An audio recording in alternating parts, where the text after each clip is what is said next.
চাচি তোমরা সবাই মিলে কি যাইবে? সবাই মিলে? আচ্ছা জামু জামু।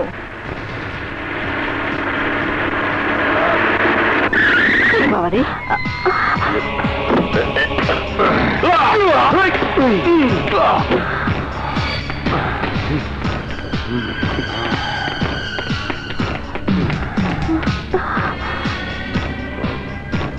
আপনারা এইভাবে? রবিরে নিতে আইলাম, তাই জামাই কইরা না, লাশ কইরা। মানে? মানি বুঝলা না?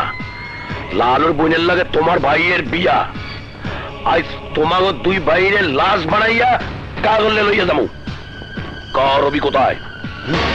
ওই যে শালা রবি, ধর।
কোন হীরা?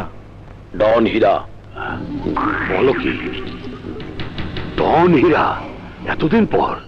শালা তাহলে এখনো মরেনি? নেতা, তুমি চিনো না কেউ ডন হীরা রে? আরে চিনি মানে? ডন হীরা চাইলে তোমাকে কমিশনার থেকে নামিয়ে পান দোকানি বানিয়ে দিতে পারে। আল্লাহ পাইরা সরাসরি কও নেতা, এই ডন হীরা কেডা?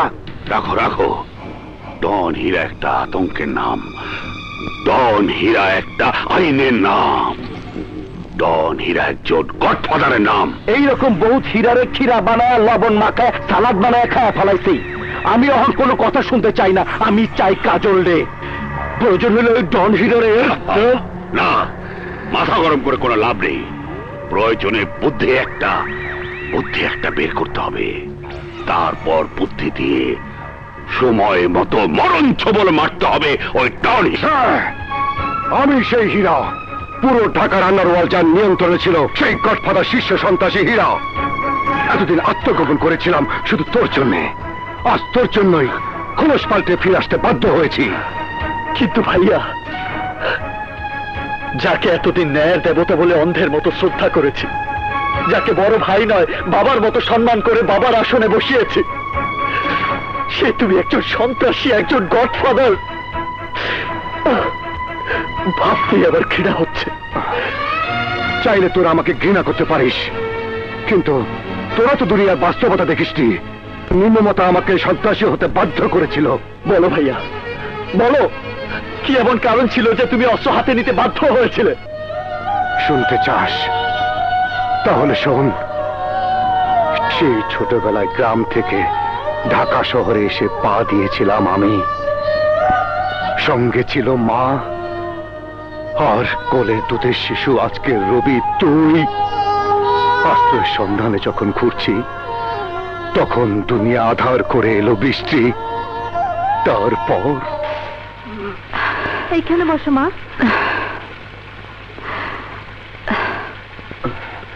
হ্যাঁ, তোমরা কারা? কোথা থেকে এসেছো? আমরা গ্রাম থেকে এসেছি। তোমাদের সাথে পুরুষ মানুষ নেই? না, ওর বাবা গাড়ি অ্যাক্সিডেন্টে মারা গেছে। আহা, তা এখন বাচ্চাদের নিয়ে কোথায় যাবে? আমাদের গ্রামের এক ভাই থাকে, সে একটা কাজ দেবে বলে শহরে আসতে বলেছে। এই কি নাম তোমার ভাইয়ের? আলাল। তো ম্যানেজার আলাল? হ্যাঁ। আচ্ছা আচ্ছা ঠিক আছে, এই বাচ্চাদের নিয়ে বৃষ্টিতে না ভিজে চলো আমার ঘরে। না মানে আহ ভয় পেও না, আমার ঘরেও বউ আছে, চলো তো। মানে বাচ্চাটা একেবারে ভিজে গেছে, ঠান্ডা লেগে নিউমোনিয়া হতে পারে। এসো তো। চল বাবা। আহা, চলো। এসো এসো, আরে এসো, বসো বসো বসো বসো। আরে কাপড়টা একদম ভিজে গেছে, তুমি এক কাজ করো, পাশের রুমে ওয়ার্ড্রোবে কাপড় আছে, তুমি কাপড়টা পাল্টে এসো, বাচ্চাটা আমাকে দাও, আমি নিয়ে এখানে বসি। আরে দাও দাও না, দাও। যাও যাও।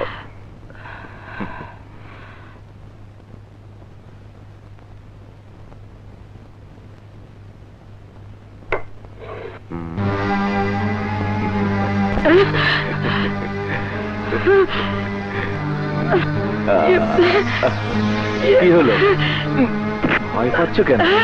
না না, কি করছেন আপনি?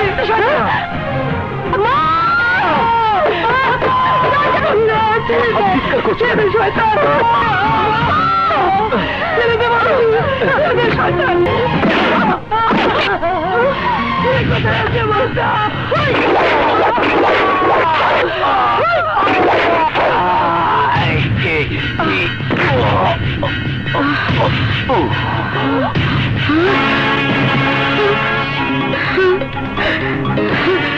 খোকা খোকা, তুই ওকে খুন করলি? পালিয়ে যা খোকা, পালিয়ে যা। না মা, আমি তোমাকে ছেড়ে যাবো না মা, আমি তোমাকে ছেড়ে যাবো না। না খোকা, আমার কসম রইল, তুই পালিয়ে যা, পালিয়ে যা এখান থেকে। খোকা, বাড়ি পুলিশ। না মা না, তুই পালিয়ে যা।